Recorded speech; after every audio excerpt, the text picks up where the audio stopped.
আসসালামু আলাইকুম রহমতুল্লাহি বারাকাতু। তো আমাদের এখানে গতকাল হচ্ছে কুরবানি, এর কারণে হচ্ছে আমরা আজকে যতটা সম্ভব কাজ সেরে রাখছিলাম। কারণ হচ্ছে কি, যেহেতু কালকে অনেক ব্যস্ত থাকবো, এর কারণে হচ্ছে আজকে যতটা সম্ভব আমাদের কাজ শেষ করে রাখতেছিলাম। ডেলির কাজ আমাদের যেটা, সেটা ধর আমরা কমাইতে পারবো না। এই কারণে হচ্ছে যেটা আমরা কমাইতে পারবো সেটা আমরা কমাই রাখছিলাম। আমাদের যে গরু আছে ওকে গোসল করিয়ে রাখতেছিলাম আমরা, যেহেতু আমরা কালকে অনেক ব্যস্ত থাকবো। এর কারণে হচ্ছে কালকে আমরা গোসল নাও করাইতে পারি, এর কারণে হচ্ছে আজকে গোসল করাই দিছি। গোসল করানোর পরে দেখতেছি ওরা খুব আরামেই শুয়ে রয়েছে, যেহেতু খুবই গরম পড়ছে আমাদের এইখানে। এরপর হচ্ছে এইখানে হচ্ছে আমরা দেশি মুরগি ফুটেছিলাম বা বাচ্চা যেগুলো, এইগুলো। আর এইখানে হচ্ছে কি আমাদের যে টাইগার মুরগি যেগুলো আমাদেরকে বলে বিক্রি করে গেছিলো, এগুলো ঠিক টাইগার মুরগি ছিল না। আমাদের কিছু হাঁসের বাচ্চা আমরা ফুটেছিলাম কিছুদিন আগে, যে ইনকিউবেটার আমরা হাঁসের ডিম দিছিলাম। তো আলহামদুলিল্লাহ সেইখান থেকে আমরা অধিকাংশই হচ্ছে কি আমরা ফুটছে আমাদের বাচ্চা।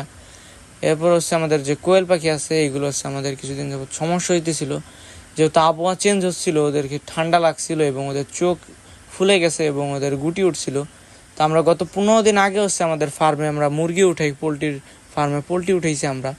তো এর কারণে হচ্ছে গত 15 দিন আগে আমরা একটা ভিডিও ক্লিপ করে রাখছিলাম। আমাদের ব্যস্ততার কারণে হচ্ছে আমরা আর কোনো ভিডিও আপলোড করতে পারি নাই। এরপর হচ্ছে কি আমরা গত 15 দিন পরে হচ্ছে কি আজকে আমরা ভিডিওটা আপলোড করতেছি আমরা।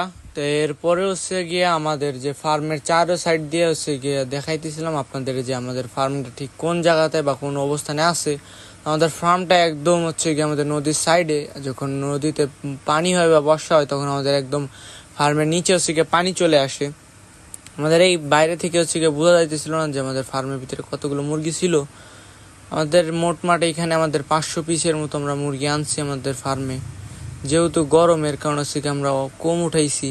যেহেতু আমাদের এখানে গরম না থাকতো, তাহলে আমাদের এখানে ম্যাক্সিমাম আমরা এখান থেকে 600 উঠাইতে পারি। তো আজকের ভিডিও এই পর্যন্ত। আসসালামু আলাইকুম রহমতুল্লাহি ওয়া বারাকাতুহু। তো সবার জন্য ঈদ মোবারক।